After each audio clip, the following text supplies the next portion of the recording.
নতুন এটা ভিডিওলে আপোনালোক সকলোকে স্বাগতম জনাইছো। আশা কৰিছো নিশ্চয় আপোনালোক সকলো ভালে আছে। ভিডিওৰ থাম্বনেইল আৰু টাইটেল দেখি আপোনালোকে নিশ্চয় গম পাইছে ভিডিওটো কেনেধৰণৰ হ'ব গৈ আছে। আজিৰ সন্ধিয়াৰ কেইটামান গুৰুত্বপূৰ্ণ আপোনালোকৰ মাজলৈ লৈ আহিছো খবৰসমূহ কি আপোনালোকে সকলোখিনি জানিবলৈ হলে ভিডিওটো শেষলৈকে চাব বুলি আশা কৰিলো। শেষত ভিডিওটো চাই আপোনালোকে কমেন্টৰ জৰিয়তে জনাব আৰু এইখিনিতে আপোনালোকক এটা অনুৰোধ কৰিম, নতুনকৈ যিসকল আহিছে চেনেলটো সাবস্ক্ৰাইব কৰাৰ লগতে কাষতে থকা বেল আইকনটো প্ৰেছ কৰি অল কৰি থব যাতে নতুন এটা ভিডিও দিয়াৰ লগে লগে আপোনালোকে আগতীয়াকৈ চাবলৈ পায়। যদি ভিডিওটো ভাল পায় লাইক এটা কৰিব আৰু শ্বেয়াৰ কৰি দিব। হয়, প্ৰথম খবৰটো পালে আগবাঢ়িছো। প্ৰথম খবৰটো হৈছে যে মুখ্যমন্ত্ৰী মহোদয় মোক হিৰো বনাই গৈ আছে নিজে আৰু নিজেই জিৰো হৈ গৈ আছে।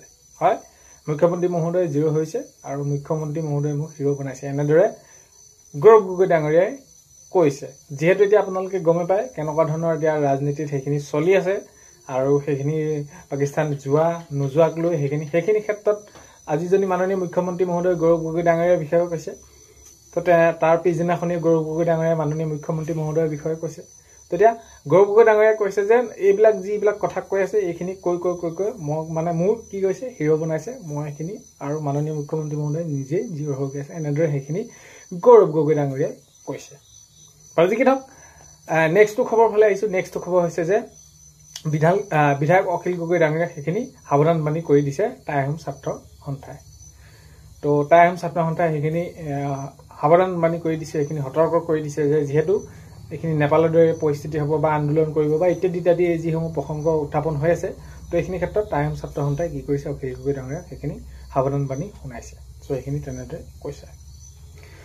তো নেক্সটটো খবৰ ফালে আহিছো। চৰকাৰী বিষয়া কৰ্মচাৰীয়ে ধৰি লওক এতিয়া ঘোষ কোনোবাই বিচাৰে বা আপোনালোকৰ এইখিনি ক্ষেত্ৰত এতিয়া কেনেকুৱা ধৰণৰ কি হৈ আছে আপোনালোকে নিশ্চয় গম পাইছে। তো সেইখিনি আপোনালোকে অভিযোগ দিব পাৰিব এতিয়াৰ পৰা।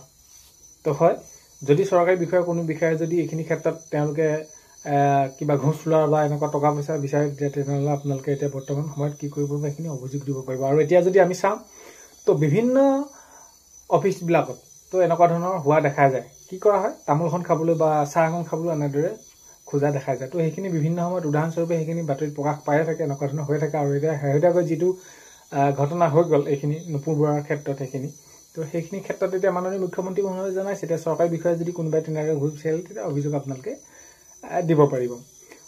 তো নেক্সটটো খবৰ ফালে আহিছো। নেক্সটটো হয় এনেকুৱা ধৰণৰ মাননীয় মুখ্যমন্ত্ৰী মহোদয়ে এইখিনি জনাইছে যে চিৰিয়াছ যদি অভিযোগ থাকে আৰু চিৰিয়াছ অভিযোগ হ'লেই ব্যৱস্থা ল'বই কৰ্মচাৰীৰ বিৰুদ্ধে, সেইখিনি কঠোৰ ব্যৱস্থা ল'ব। এতিয়া যিদৰে এইখিনি এতিয়া চলি আছে প্ৰক্ৰিয়া যেনেদৰে, তো ACS বিষয়াগৰাকীৰ বিৰুদ্ধে এইখিনি নুপুৰ বৰাৰ বিৰুদ্ধে কেনেকুৱা ধৰণৰ কি অভিযোগ, মুঠতে এতিয়া যিকোনো যদি চিৰিয়াছ এটা অভিযোগ হয় আৰু অভিযোগ হ'লে ব্যৱস্থা ল'বই এইখিনি ক্ষেত্ৰত চৰকাৰে।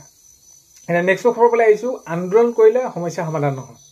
যিকোনো ক্ষেত্ৰত আন্দোলন যদি কৰা হয় তাত কিন্তু সেই আন্দোলন কৰিলে সমস্যাবিলাক সমাধান নহয় বুলি মাননীয় মুখ্যমন্ত্ৰী মহোদয়ে জনাইছে। কাৰণ কেলৈ আন্দোলনে সমস্যা সৃষ্টিহে কৰিব। তো তেনেকুৱা ধৰণৰ এইখিনি মন্তব্য মাননীয় মুখ্যমন্ত্ৰী মহোদয়ে আগবঢ়াইছে। তো এতিয়া নেক্সটটো খবৰ আৰু এটা গুৰুত্বপূৰ্ণ, যিহেতু ৰাজনীতি এইবিলাক চলিয়ে থাকে আৰু যি তেনেদৰে এতিয়া মাননীয় মুখ্যমন্ত্ৰী মহোদয়ে যেনেদৰে কয় গৌৰৱ গগৈ ডাঙৰীয়াৰ বিষয়ে বা গৌৰৱ গগৈ ডাঙৰীয়া মাননীয় মুখ্যমন্ত্ৰী মহোদয়ে যেনেদৰে কয়, এতিয়া ধৰি লওক এতিয়া মাননীয় মুখ্যমন্ত্ৰী মহোদয়ে কৈছে যে গৌৰৱ গগৈক আমুল বেবী আখ্যা দিছে, আমুল বেবী। তো সেইখিনি ক্ষেত্ৰত মাননীয় মুখ্যমন্ত্ৰী মহোদয়ে জনাইছে। তো সেইখিনি কি প্ৰসংগত কৈছে আপোনালোকে নিশ্চয় গম পাইছে। সেইবিলাক হৈ থাকে ৰাজনীতিত বাৰু যি কি নহওক।